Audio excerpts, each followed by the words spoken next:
Although the Neo Genesis Sneasel was banned because of balance issues, there was a period of time between the release of Genesis and the Sneasel ban to where Beat Up was a big deck at the time. So I still wanted to make a video to make sure I covered one of these landmark decks in the TCG. And Sneasel was a bit brutal. It was a basic Pokemon with no retreat, no weakness, and a resistance to Psychic. If you got the cards you needed for the right setup and you played your trainers right, you could fill up your bench with 6 Pokemon with a Sneasel as your active, get 2 Darkness Energies on there, and you could use Beat Up for 140 base power. And that's not counting the additional 20 that you're going to get from using the special Dark Energy. And that's on turn 2. That's what differentiated Sneasel from other big hitting cards like Feraligatr. Feraligatr could also deal 160 damage if it really needed to, but it took a while to get set up. It was a stage 2 evolution card. It required several trainers to get that set up, but Sneasel really only needed a couple of trainers. Not even that, if you can get all of the Pokemon you need to get on your bench in your hand and then get those 2 Darkness Energies pretty quick. So a deck that could hit for 160 damage on turn 2 seemed a little unfair. A lot of times with this deck, your opponent wouldn't even get a second turn. It would go to you, you would deal 160 damage, and the game would be over. So without any counters and no real checks for Sneasel, it made it really unfair and not very fun to play against. So I do see the reasoning behind why it was banned. And speaking of taking all the fun out of the format, it also brings us to Slowking, who had a power that was mistranslated in English to where its power worked even from the bench. So if you had multiple Slowking on your bench, the way it was played is if your opponent played a trainer, they had to flip for every single Slowking you had, when in reality it should have just been only when Slowking is your active, and it's only the power of the current active Slowking. So for the purposes of this video, I will be acting as though Slowking has already had the errata that it got later after this set had rotated and the new Neon format had come out. So just keep in mind that while I'm talking about Slowking, that its power will only be active when it is the active Pokemon. So let's get into all of the support trainers and cards that made Sneasel such a threat and led to it being banned in the Rocketon format. So of course we'll start out with a full playset of that Neo Genesis Sneasel. I really love the way that dark type cards looked back then. I don't know if it's because of nostalgia. I just remember thinking, oh, this is really new and really cool. Or if I was just some kind of edgelord back then when these sets were coming out. But I really like how the Dark and Steel type cards came out for their debuts in Neo Genesis. So the next card that's going to be going into this deck is Cleffa, just to make sure that you consistently get new cards. And again, Cleffa was always there just as a counter to Trapper decks, a lot like the Zappy Trappy deck that I talked about in the Prop 15 format. All of those cards were still in this format, and people did run them from time to time, so Cleffa was a hard counter to all of those. And then we have Slowpoke, whose main purpose in the deck is just to sit on the bench until you can evolve it into a Slowking, and then move into your active to help stall out your opponent. Sometimes you will start out having to put Slowpoke as your beginning active, but really the best way around that is to just swap into Cleffa as soon as you can, keep using Eek, until you can refresh your hand, get all the cards you need, start laying down a bunch of other Pokemon on the bench to set up for a Sneasel. And of course we have Slowking as well, shutting down trainers, but almost basically shut down every other deck that was in the format. Because the format was a little slower at this point, it relied a lot on trainers to get your full setup going. So switching Slowking into your active and stalling out your opponent really made it easier to get those 2 Darkness Energy into your hand so that you could get your Sneasel set up. I think that Murkrow is probably the most underrated card to come out of Neo Genesis. It could come out, use Mean Look, and basically trap an opponent's Pokemon in that position. And if your opponent isn't prepared with whatever active they have out, then Murkrow can just sit there and attack whatever is built up on their bench.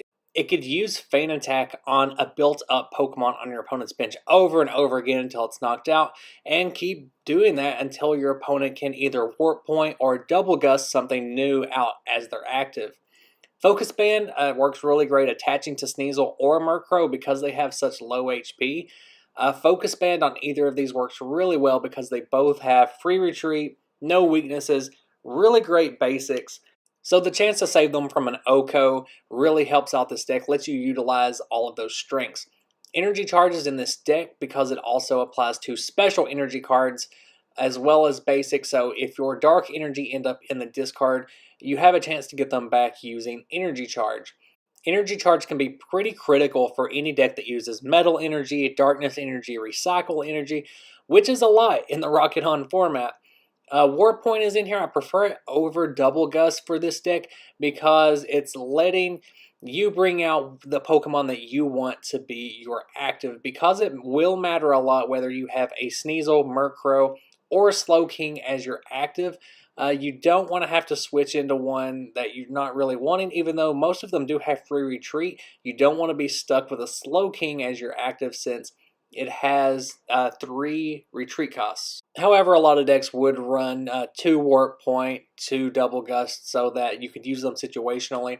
Challenge, one of my favorite card arts of all time, lets you fill up your bench, and if your opponent denies your challenge, then you still get to draw 2 cards, so it's still a great way to get basics.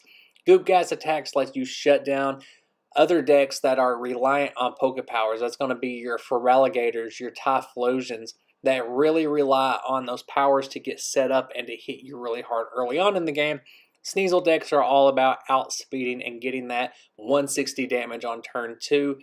And if not on turn 2, then as soon as possible. This also lets you deal with really annoying cards like Dark Gloom, which can put special conditions on you, Dark Muck, which can take all of your free retreat Pokemon and add a retreat cost to them, Dark Vileplume, which is going to stop you from using trainers like Pokemon March, which will also help you fill up your bench. Pokemon March is kind of a watered down version of Challenge where you and your opponent can both search for a basic Pokemon and put it on your bench if you like. Just as I was saying earlier, you want to fill up your bench as fast as possible because that's how you're going to get your beat up damage. Professor Elm is in here for consistency's sake, more like Cleffa, to where you can refresh your hand. It's going to let you get more basics. If you draw a full hand, you play down all your basics, you play an energy out of it, then you Professor Elm, you're going to get all new cards that you can deal with. And we'll be running a full playset of Darkness Energy, which has its own added effect where when it's attached to a Dark type Pokemon or a Pokemon with Dark in its name, it deals 10 extra damage for every attack. And Recycle Energy provides colorless energy, but instead of going to the discard, it goes right back to your hand. So it's perfect for playing down on Cleffas. If they get knocked out, you're going to get that colorless energy back. And you'll preferably be putting those recycle energies on Murkrow as well whenever you're going to be locking a Pokemon in and using Feint Attack. And then topping off the deck with 7 Psychic Energy, mainly to use for Eek or Feint Attack, just kind of these extra utility energy cards. You can also use them if you need to keep Slowking as your active. If you're in a situation where you just can't allow your opponent to use any trainers to let them get ahead, you could start loading up that Slowking to either use Mind Blast or to retreat with. You won't have to use them too much because those recycle energies are going to be coming straight back to your hand from whatever Pokemon get knocked out. And then the darkness energies, you'll be using those energy charges to get those back into your hand to recycle them onto new Murkrow or Sneasels. So what could you possibly do to counter 160 damage on turn 2? Well, one way is to somehow get lucky and outspeed whatever kind of Sneasel deck you're up against so that you can get a setup as fast as they do, and then you can either put a special condition on Sneasel or you can OHKO it yourself if it doesn't have a focus band on it already. 60 HP isn't too much to deal with, especially if you can get out another basic yourself, kind of like a Rocket's Hitmonchan, maybe a Gligar, or you could stall them out with your baby Pokemon. Use something kind of like Magby or Elekid that can kind of low-key deal damage without having to worry about too much hit back. A focus band on a baby Pokemon is probably the best bet for stalling out this deck until you can get a setup that can consistently knock out Murkrows and Sneasels. Some versions of this deck do run full heal energy just to deal with special conditions that are going to come across from things like Dark Gloom that can slow down the deck a lot and keep it from dealing high damage. Another direct counter for this deck would be running something like Blaine's Charmander, where you're actually discarding the darkness energies off of Sneasel before it can get both of them on there. Once the deck has burned through all 4 darkness energies and all 4 energy charges, you can actually completely stall out this deck from using Murkrow effectively or Sneasel by keeping all of those darkness energies in the discard pile by using Blaine's Charmander. But one way to circumvent this would be to run Eco Gem as part of the deck. It's a counter that really only shows up at tournament play where beat up would be highly used, but since it was banned, this didn't really happen very often, if at all. And if you find yourself in situations where you're having to stall more with Cleffa and Slowking, then you might want to consider adding the Rocket's Trap to this deck, which plays into more of a disruption aspect than an aggressive aspect for this deck, where you're keeping your opponent from playing trainers because of Slowking's effect, but also you could use the Rocket's Trap to make sure they're not getting and keeping useful cards in their hand. Both Slowking and the Rocket's Trap are relying on coin flips, but what the hell, so is everything else in the Rocket On format, so why not? I would love to hear from you guys down in the comments what you think about Beat Up, if you think that Sneasel should have been banned, and any variants that you know of this deck. I've seen a couple of Trapper variants that do play more into the disruption aspect of Slowking and then use Sneasel more of like a late game sweeper. So as always, let me know what you think down in the comments, and thanks for watching. I'll see you guys next time. Bye!